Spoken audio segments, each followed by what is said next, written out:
نحمدہ ونصلی ونسلم علی رسولہ الکریم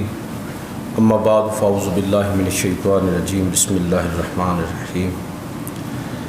من ذا الذی یقرض اللہ قرضا حسنا فیضاعفہ لہ اضعافا کثیرا صدق اللہ مولانا العظیم وصدق رسولہ النبی الکریم الامین ونحن علی ذالک من الشاہدین والشاکرین والحمد للہ رب العالمین۔ تمام احباب درود پاک پڑھیے۔ الصلاۃ والسلام علیکہ یا رسول اللہ وعلی آلہ وصحبہ وسلم۔ الصلاۃ والسلام علیکہ یا رسول اللہ وعلی آلہ وصحبہ وسلم یا حبیب اللہ۔ واجب الاحترام سامعین و حاضرین، آج کے خطبہ جمعۃ المبارک میں اللہ کے فضل اور توفیق سے رمضان المبارک کا یہ پہلا جمعہ ہے جو ہمیں نصیب ہوا۔ تو رمضان المبارک بالخصوص یہ ایک تصور ہمارے ہاں ویسے ہر مہینہ ہی اللہ تعالیٰ کے قریب ہونے کا مہینہ ہوتا ہے، لیکن ویسے ہمارے ہاں عام طور پر ہم یہ سمجھتے ہیں کہ شاید بعض حوالوں سے یہ قرب الہی کے حوالے سے خاص مہینہ ہے۔ جو اعمال اور افعال اللہ رب العزت کے قرب کا سبب ہے وہ اعمال اور افعال اس مہینے میں بالخصوص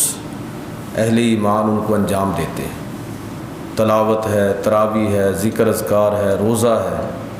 اور اسی طرح دیگر بہت سارے ایسے اعمال جن کو رمضان المبارک کے اندر خاص اہتمام کے ساتھ کیا جاتا ہے۔ انہی اعمال اور افعال میں سے جو اللہ رب العزت کے قرب کا خاص ذریعہ اور سبب ہیں، آج ان میں سے ایک پر میں بات کروں گا، اور وہ ہے انفاق فی سبیل اللہ۔ اللہ رب العزت کی راہ میں اپنے مال میں سے خرچ کرنا، اپنی صلاحیتوں میں سے خرچ کرنا۔ ویسے تو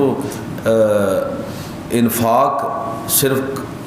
مال کا نہیں ہے، بہت ساری چیزوں کا اور بھی ہے، لیکن آج بالخصوص اسی حوالے سے بات کروں گا۔ اور جب کوئی شخص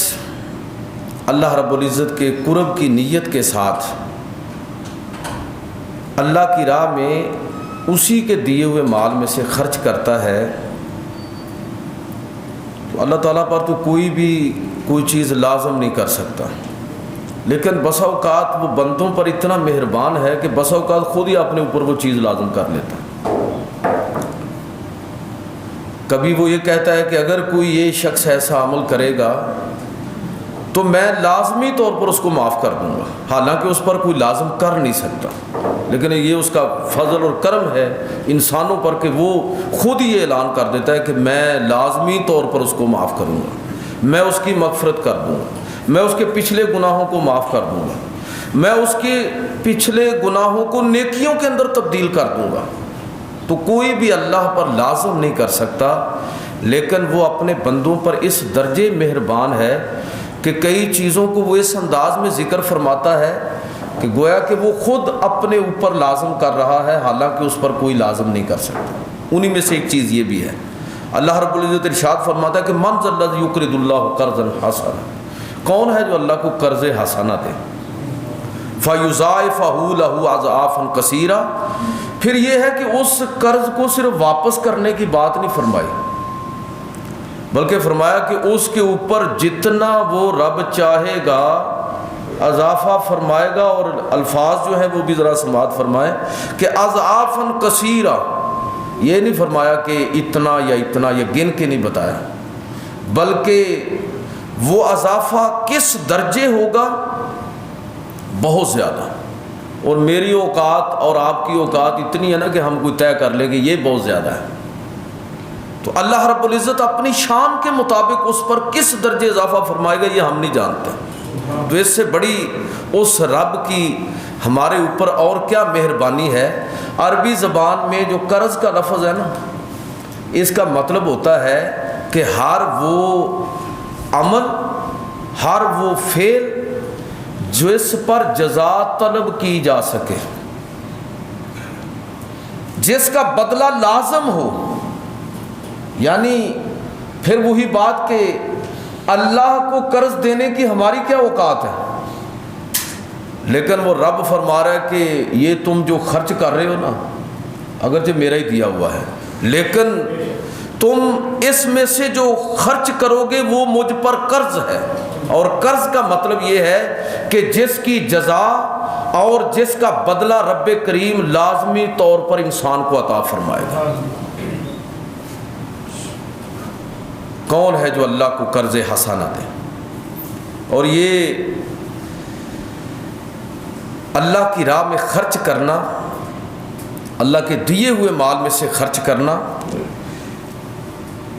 یہ کتنی بڑی سعادت کی بات ہے اور کتنی بڑی نیکی ہے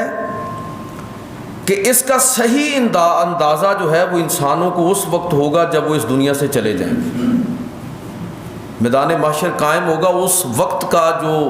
منظر ہے، اس وقت کی جو انسانی خواہشات ہیں، ان کو اللہ تعالیٰ نے آج ہمارے سامنے بیان فرما دیا کہ اس وقت انسان کن کن حسرتوں کے اندر مبتلا ہوں گے، کس چیز کی حسرت کریں گے۔ بندہ اس دنیا سے چلا گیا تو اب اس کے دل کے اندر حسرت کیا ہے؟ کیا یہ حسرت ہوگی کہ اے اللہ مجھے دنیا میں واپس بھیج دے، کہ میں کوٹھیاں اور جائیدادیں بنا؟ یہ تو کوئی بھی حسرت، یہ تو کسی کے ذہن میں بھی نہیں ہوگی۔ لیکن میں سے اگلی بات کرنے لگا ہوں، کوئی یہ بھی خواہش نہیں کرے گا کہ اے اللہ مجھے دنیا میں واپس بھیج دے کہ میں کچھ اور نمازیں پڑھ لوں، حالانکہ یہ بہت بڑی نیکی ہے۔ کوئی حج اور عمرے کر لوں، حالانکہ یہ بڑی باتیں ہیں۔ کوئی ذکر اذکار اور تسبیحات کر لوں، اس لیے کہ یہ اللہ کی بارگاہ میں قرب کا ذریعہ ہے یہ چیزیں۔ لیکن اس دن جو سب سے بڑی حسرت ہوگی انسان کی، اور خود اللہ تعالیٰ نے اس کو ہمارے سامنے بیان فرما دیا، کیا لوگوں اس دنیا کے اندر میرے دیے ہوئے مال میں سے میرے بندوں پر خرچ کر لو، انسانوں پر خرچ کر لو، انسانیت کو سمجھنے کی کوشش کرو۔ اللہ کی نگاہ میں اس کا جو مقام اور مرتبہ ہے کہ کتنی بڑی یہ عبادت ہے اور کتنی بڑی یہ سعادت ہے جس کو نصیب ہو، تو حسرت کیا ہوگی انسان کی۔ اللہ رب العزت فرماتا ہے کہ ہمیں یہ حکم ہے کہ وَأَنفِقُوا مِمَّا رَزَقْنَاكُمْ، اس میں سے خرچ کرو جو ہم نے تمہیں دیا ہے، من قبل ان یاتی احدکم الموت، اس سے پہلے کہ تم میں سے کسی کو موت آ جائے، فیقول ربی لولا اخرتنی الی اجل قریب، اور پھر وہ یہ اس حسرت کا اظہار کرے کہ اللہ کاش تو نے مجھے کچھ تھوڑی مہلت دی ہوتی، فاصدق واکن من الصالحین، اور میں اپنے مال میں سے کچھ خرچ کر کے نیکوکاروں میں شمار ہو جاتا ہوں۔ یعنی یہ جو حسرت ہے یہ مزید عمرے اور حج کی حسرت نہیں ہوگی، نمازوں کی حسرت نہیں ہوگی، اس لیے کہ بندہ وہاں جا کے سمجھ لے گا کہ یہ نمازیں، یہ روزہ، زکوٰۃ، یہ حج، یہ بڑی اہم باتیں، کوئی شک نہیں اس میں۔ لیکن بندے کو سمجھ آئے گی کہ یہ تو اللہ اور بندے کے درمیان کا معاملہ ہے، اس میں کمی کوتاہی اللہ تعالیٰ معاف فرما دے گا، چاہے گا تو سزا دے گا، چاہے گا تو معاف فرما دے گا۔ لیکن ہمیں امید ہے کہ وہ رب جتنا رحیم اور کریم ہے وہ معاف ہی فرمائے گا۔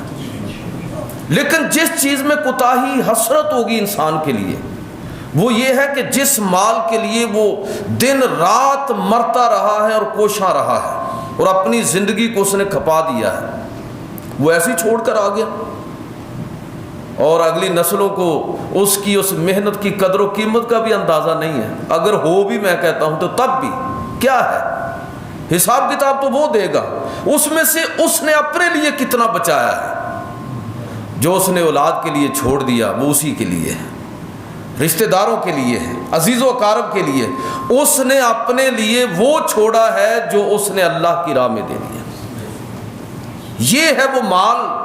جس کا صحیح معنوں میں وہ مالک ہوگا، اور وہ جب یہ محسوس کرے گا کہ آج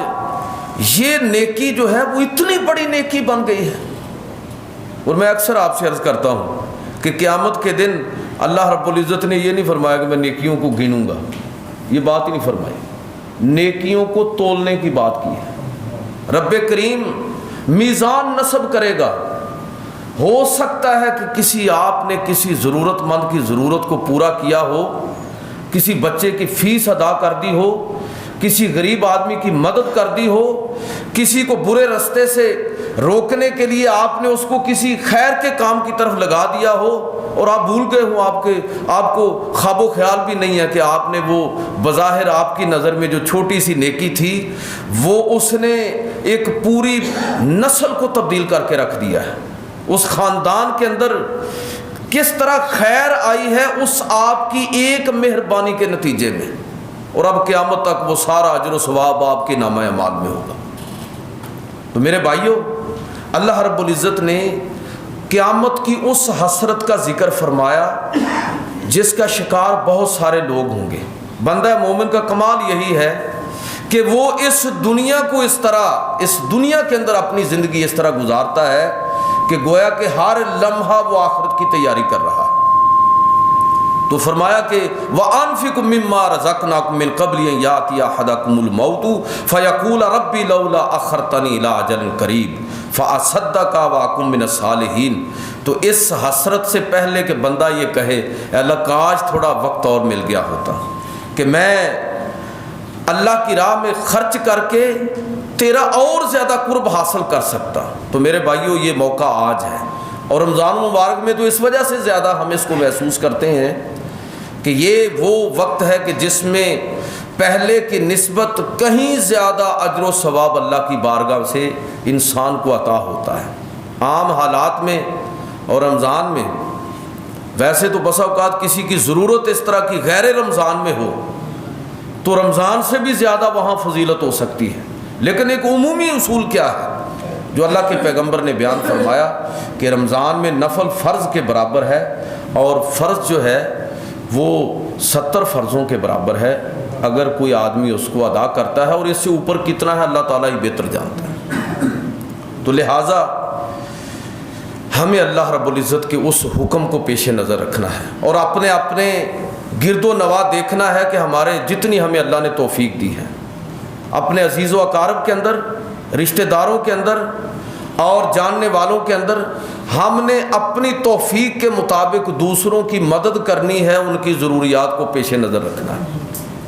یا ایھا الذین آمنوا انفقوا مما رزقناکم من قبل ان یأتی یوم لا بیع فیہ ولا خلۃ ولا شفاعۃ. اے ایمان والو، اللہ کی راہ میں خرچ کرو اس دن کے آنے سے پہلے کہ جس دن میں نہ کوئی خرید و فروخت ہوگی کہ بندہ کہہ لے کہ آج میں کر لوں،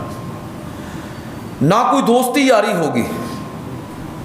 اور نہ ہی کسی کی کوئی سفارش کام آئے گی. اس دن ایمان کے ساتھ جو چیزیں کام آنے والی ہیں، ایمان تو پہلی شرط ہے، اس کے بعد ہی ساری چیزیں اس کے لیے نیکیوں کے اندر تبدیل ہوں گی، اور کہیں اگر کمی رہ جائے گی تو اللہ کے پیغمبر صلی اللہ علیہ وسلم کی شفاعت نصیب ہوگی. تو لہٰذا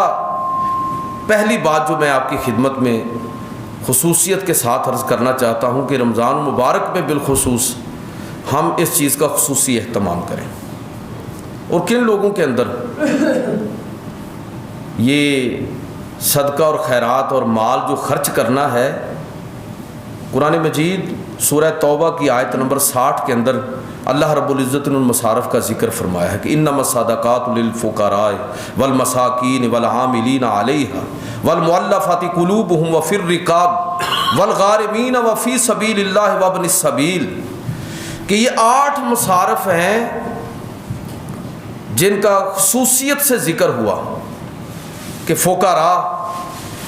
کہ جس کے پاس کچھ بھی نہیں ہے، مساکین کے جن کے پاس اتنا ہے لیکن ضرورتیں پوری نہیں ہوتی، اور عاملین زکوٰۃ وہ لوگ جو اس میدان میں خدمات انجام دیتے ہیں، حکومت ان کی تنخواہوں کو بھی اس مد سے پورا کر سکتی ہے. اور کسی کو اسلام کے قریب کرنے کے لیے، مؤلفات قلوب کا مطلب یہ ہے کسی تالیف قلب کے لیے کوئی مسلمان ہو رہا ہے تو اس کی ضروریات آپ پوری کرتے، کوئی اسلام کی طرف مائل ہے تو اس کو اور مائل کرنے کے لیے اس کی آپ مدد کرتے ہیں، یہ مطلب ہے۔ اور غلامی آج کے دور میں یہ قرضوں کی غلامی ہو سکتی ہے۔ غارمین کا مطلب بھی یہی ہے، اور وفی سبیل اللہ کا مطلب یہ وسیع میدان ہے، جہاں جہاں آپ محسوس کریں کہ اللہ کے دین کی مدد اور نصرت کے لیے آپ کھڑے ہو سکتے ہیں تو آپ اپنے وسائل کو اس طرف خرچ کیجیے۔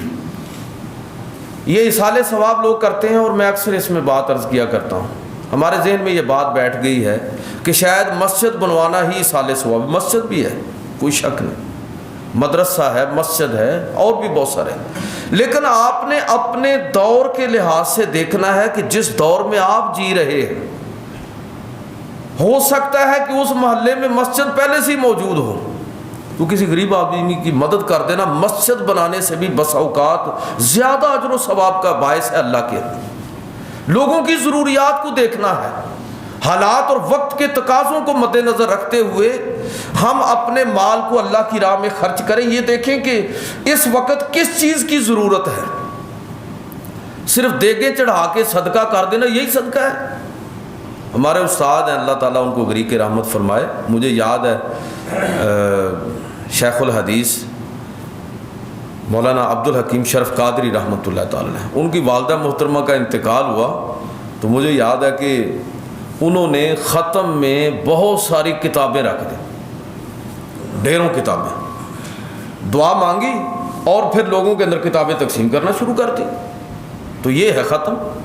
ہم نے فرض کر لیا ہے کہ ختم بھی، اور وہ بھی بڑا کوئی پرتکلف قسم کا، تبھی جو ہے وہ مردے کو کوئی فائدہ ہوگا۔ میرے بھائیوں، یہ دیکھنا ہے کہ لوگوں کو کس چیز کی ضرورت ہے، کس چیز کی اس وقت ان کو طلب ہے، حالات کا تقاضا کیا ہے، لہذا ایصال ثواب کو بھی کسی خاص چیز تک محدود نہ کیجیے۔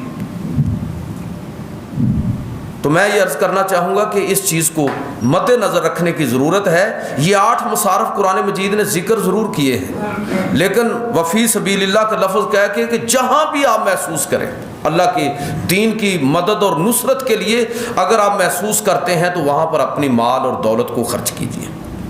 اور اسی طرح مسافر پر بھی کہ اگر کوئی ایسی مصیبت کے اندر پھنس گیا ہے، اس میں بس 2 اصولی باتیں کر کے کہ اس وقت مسائل کو بیان کرنا تو ممکن نہیں ہے اس طرح کہ خرچ کرنے کے حوالے سے ہمارے علماء نے ایک جملے کے اندر وہ اصول بیان کیے ہیں، 2 اصول، کہ آپ اپنا مال اور دولت اصول میں نہیں دے سکتے اور فروع میں بھی نہیں دے سکتے۔ اصول اور فروع کا مطلب یہ ہے کہ آپ کا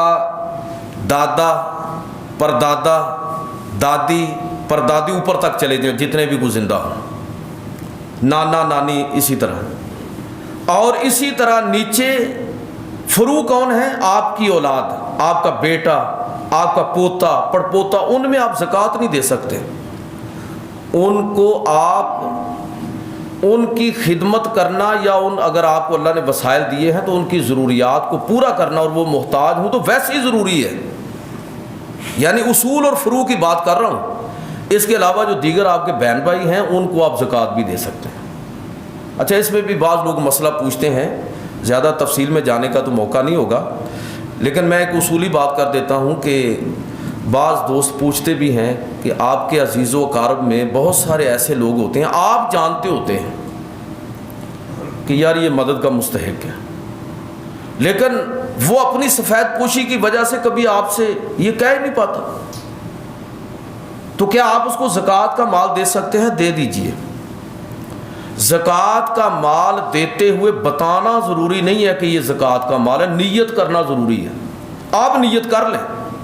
آپ نیت کر لیں کہ اس آدمی کی عزت نفس کا تقاضا یہ ہے کہ میں اس کو بتاؤں نہ، لیکن اس کی مدد کر دیں، آپ زکوٰۃ کے مال میں سے کر دیں، ویسے کر دیں جیسے بھی آپ کرنا چاہتے ہیں۔ لیکن اگر آپ زکوٰۃ کا مال نیت کر کے اور کسی کو مالک بنا دیتے ہیں تو یہ آپ کا زکوٰۃ دینا بالکل ٹھیک ہوگا۔ اگر آپ اس شخص کی عزت نفس کا لحاظ کرتے ہوئے اس کو نہیں بھی بتاتے تو تب بھی کوئی بات نہیں۔ دیگر بھی بہت سارے مسائل ہیں، یہ ابھی تو میں صرف اس حوالے سے جو قرآن کی اصولی ہدایات ہیں، صرف انہی کا ذکر کر رہا ہوں، اس کے بہت سارے فقہی مسائل بھی ہیں۔ بہرحال کہنے کا مطلب یہ ہے کہ اللہ رب العزت نے ہمیں اپنی راہ میں خرچ کرنے کا حکم بھی دیا، اس کو قرض قرار دیا اپنے اوپر، یہ اس کی مہربانی ہے، ورنہ ہماری کیا اوقات کہ ہم اللہ کو قرض دیں۔ اور پھر فرمایا کہ اگر کوئی شخص یہ قرض جو ہے اللہ رب العزت کے، اللہ کے بندوں پر خرچ کرتا ہے اپنا مال اور اللہ پر یہ قرض ہے، تو یہ قرض وہ ہے کہ جس کے اندر بڑھوتری، جس کے اندر فائدہ اور جس کے اندر نمو کس درجے ہوگی۔ میں صرف ایک آیت آپ کی خدمت میں عرض کرنا چاہوں گا۔ اللہ رب العزت ارشاد فرماتا ہے کہ مثل الذین ينفقون اموالهم فی سبیل اللہ کمثل حبہ، کہ اس بندے کی مثال جو اپنا مال اللہ کی راہ میں خرچ کرتا ہے اس دانے کی ہے، تمثیلی انداز قرآن کا سمجھانے کے لیے، اس دانے کی جس کو کوئی کسان کھیت کے اندر ڈالتا ہے، کمثل حبہ انبتت سبع سنابل، کہ ایک دانہ اس نے پھینکا ہے۔ گندم کے بوٹا جب ہوتا ہے تو ذرا دیکھیے، اور اس کی 7 اس کے تنے کس طرح باہر نکلتے ہیں، ایک دانے سے 7 سٹے باہر نکلتے ہیں۔ فرمایا کہ انبتت سبع سنابل فی کل سنبلۃ مئۃ حبہ، اور اب ہر سٹے کے اندر، ہر بالی کے اندر 100 دانہ ہے، اور اس پر بس نہیں کی بلکہ فرمایا کہ واللہ یضاعف لمن یشاء، ایک دانے کے 700 دانے فرمائے، اور فرمایا کہ اس کے اوپر جتنا اللہ چاہے گا، جتنا اللہ رب العزت چاہے گا اپنے بندے کو 700 گنا تک قرآن نے ذکر کرنے کے بعد اللہ رب العزت فرما رہا ہے کہ واللہ یضاعف لمن یشاء، کہ اللہ اس پر جتنا چاہے گا اضافہ کر دے گا۔ وہ اضافہ کس چیز پر ہوگا؟ قرآن مجید فرقان حمید نے اس کو بھی بڑا کھول کے بیان کیا۔ وہ اضافہ ہوگا میری اور آپ کی نیت پر۔ جس زمین کے اندر آپ نے وہ دانہ بویا ہے وہ زمین نیت کی زمین ہے۔ انسان نے اللہ کو راضی کرنے کی نیت کی ہوئی ہے، اگر اس نے اپنے رب کو راضی کرنے کی نیت کی ہوئی ہے تو پھر اس کا یہی اجر و ثواب ہے کہ اللہ رب العزت اس ایک دانے کو 7 بالیوں کے اندر، ہر بالی کے اندر 700 دانے، اور اس پر جتنا رب کریم چاہے گا اضافہ فرمائے گا۔ اور ساتھ یہ بھی تنبیہ کر دی کہ اگر نیت ٹھیک نہ ہوئی، اگر نیت اللہ کی رضا، ویسے تو بندے کا مطلوب اور مقصود یہی ہے، اس کی زندگی کا حاصل یہی ہے، لیکن اگر خدا نخواستہ نیت کے اندر کوئی گڑبڑ ہوگی تو اجر کم ہوتا چلا جائے گا۔ اور اگر نیت بالکل ہی کھوٹی ہے اور چاہتا یہ ہے کہ بندہ چاہتا یہ ہے کہ لوگ اس کی سخاوت کے ڈنڈورے پیٹیں، چاہتا یہ ہے کہ لوگوں کے اندر اس کا نام اور وجکرہ ہو، چاہتا یہ ہے کہ لوگوں کے اندر اس کی شہرت ہو، تو پھر میرے بھائیوں وہ بد نصیب وہ ہے کہ جس کے بارے میں قرآن مجید فرقان حمید نے ایک مثال کے ساتھ یہ بات سمجھائی کہ ایسے ہی ہے وہ شخص، ایسا شخص ہے، اس کی مثال اس کسان کی ہے کہ جس نے ایک سخت چٹان کے اوپر اپنی، اب وہ چٹان جو کیا ہے وہ اس کی نیت ہے کہ جس کے اندر زرخیزی نہیں ہے۔ اب چٹان پتھر پر کون سی چیز اگے گی بھائی؟ یہ سورۃ البقرہ کے اندر تسلسل کے ساتھ 5-6 آیتیں ہیں جن کا مفہوم میں آپ کو عرض کر رہا ہوں۔ تو چٹان کے اوپر کیا ہے؟ مٹی پڑی ہوئی ہے، بظاہر ایسے لگتا ہے کہ جیسے اس پر اگر کوئی دانہ پھینکا جائے تو وہ اگ آئے گا، لیکن اللہ رب العزت فرماتا ہے کہ وہ آدمی وہ ہے کہ جس نے چٹان کے اوپر پڑی ہوئی مٹی کو ہی زرخیزی کا باعث اور سبب سمجھ لیا، نہیں جانتا کہ جب بارش برسے گی تو بارش کے برسنے کے نتیجے میں اس مٹی کی زرخیزی باہر آنے کی بجائے یہ مٹی اوپر سے دھل جائے گی اور نیچے سے چٹیل چٹان نکل آئے گی۔ کچھ بھی باقی نہیں بچے گا، ہر چیز ضائع ہو جائے گی۔ تو وہ شخص قیامت کے دن اس حسرت کا شکار ہو جائے گا جس نے دنیا کے اندر یہ نیکیاں تو کی ہوں گی لیکن اس نے نیت کے اندر کھوٹ رکھا۔ لہٰذا مجھے اور آپ کو اللہ کی راہ میں خرچ کرنا ہے، اور صحیح معنوں میں وہ جو محاورہ ہے نا کہ نیکی کر دریا میں ڈال، اس کو ذہن میں رکھنا ہے۔ ہمارا بڑا مسئلہ کیا ہوتا ہے؟ ہمارا مسئلہ یہ ہے کہ ہم بسا اوقات اپنے عزیز و اقارب پر خرچ کرتے ہیں، لیکن اس خرچ کرنے میں ہمارے ذہن میں پھر یہ ہوتا ہے کہ اب یہ پوری زندگی ہمارا احسان مند رہے۔ اس چیز کو جھٹک دیں ذہن سے۔ اگر آپ نے اسی سے اجر طلب کرنا ہے تو پھر اللہ کے ہاں اجر کم ہو جائے گا، ہو سکتا ہے ختم ہی ہو جائے۔ لہٰذا یہ بڑی اہم بات ہے کہ ہمیں اپنی نیتوں کو ٹھیک رکھنا ہے، اس لیے کہ نیت وہ زمین ہے کہ وہ جتنی زیادہ زرخیز ہوگی اتنی ہی فصل زیادہ اگے گی، اتنی ہی فصل زیادہ سرسبز و شاداب ہوگی جتنی نیت خالص ہوگی۔ یہ ایک جملہ جو ہے صحیح معنوں میں انسان کی پوری زندگی کا سمجھ لیجئے کہ اس پر مدار ہو سکتا ہے کہ انما الاعمال بالنیات۔ نبی کریم صلی اللہ علیہ وسلم نے فرمایا کہ اعمال کا دار و مدار نیتوں پر ہے۔ نیت اصل میں وہ زرخیز زمین ہے کہ اس میں اگر دانہ بویا جائے اور زمین کی زرخیزی موجود ہو تو اب وہ دانہ جو ہے وہ 7 بالیوں کے اندر، اور ہر بالی 100 دانہ، اور اس کے اوپر پتہ نہیں کتنا کچھ ہو، اللہ ہی بہتر جانتا ہے۔ لہٰذا اللہ کی راہ میں خرچ بھی کرنا ہے اور اس میں اپنی نیت کو بھی ٹھیک اور خالص رکھنا ہے۔ اور صحیح بات یہ ہے کہ اس تناظر میں اگر آپ پیغمبر علیہ الصلوۃ والسلام کی زندگی کو دیکھیں تو ساری باتیں ہمیں سمجھ آ جاتی ہیں۔ اعلان نبوت نہیں فرمایا اللہ کے پیغمبر صلی اللہ علیہ وسلم نے، حضور صلی اللہ علیہ وسلم نے اعلان نبوت نہیں فرمایا۔ اعلان نبوت سے پہلے آپ کا جو سماجی رویہ ہے وہ آپ کی سچائی کی سب سے بڑی دلیل ہے لوگوں کی نظر میں۔ وہ سماجی رویہ کیا ہے؟ وہ سماجی رویہ وہ ہے کہ پہلی وحی کے نزول کے بعد جب نبی کریم صلی اللہ علیہ وسلم گھر واپس تشریف لائے، گھبراہٹ طاری تھی، ساری بات سنی حضرت خدیجہ الکبریٰ رضی اللہ تعالی عنہا نے، اور ساری بات سننے کے بعد فرمایا کہ اللہ کے رسول آپ پریشان مت ہوں، آپ پر ایمان لائیں، اور فرمایا کہ آپ پریشان مت ہوں، کلا واللہ لا یخزک اللہ ابدا، اللہ کی قسم اللہ تعالیٰ آپ کو کبھی ناکام اور رسوا نہیں کرے گا۔ وجہ اور سبب کیا ہے؟ فرمایا کہ انک لتصل الرحم، اس لیے کہ آپ صلہ رحمی کرنے والے ہیں، وتحمل الکل، دوسروں کے بوجھ اٹھانے والے ہیں، وتکسب المعدوم، اور آپ جو بے سہارا ہیں ان کے لیے تگ و دو کرنے والے ہیں، ان کی ضرورتوں کو پورا کرنے والے ہیں، وتقری الضیف، اور آپ مہمان نوازی کرنے والے ہیں، وتعین علی نوائب الحق، اور بے سہارا اور بے یار و مددگار ان کی آپ مدد اور نصرت کرنے والے ہیں۔ یہ ساری چیزیں ذرا غور کریں، اس پر غور کریں، آپ یہ سارے اوصاف ان پر ذرا غور کریں کہ پیغمبر علیہ الصلوۃ والسلام کا سماجی رویہ جو ہے یہ اصل میں لوگوں کی نظر میں، آپ کی زوجہ کی نظر میں اور اہل مکہ کی نظر میں، صادق امین کہتے تھے نا، کس وجہ سے کہتے تھے؟ یہی چیزیں تھیں۔ یہ تو نہیں انہوں نے کہا کہ آپ کو ہم غلط نہیں کہیں گے اس لیے کہ ہم نے آپ کو بیت اللہ کے اندر سجدوں میں دیکھا ہے۔ ذرا غور کریں بات پر، حالانکہ دیکھا ہے انہوں نے۔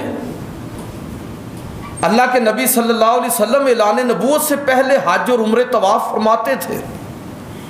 لیکن انہوں نے یہ نہیں کہا کہ ہم نے آپ کو بیت اللہ کے اندر عبادت و ریاضت کے اندر بہت مشغول دیکھا ہے،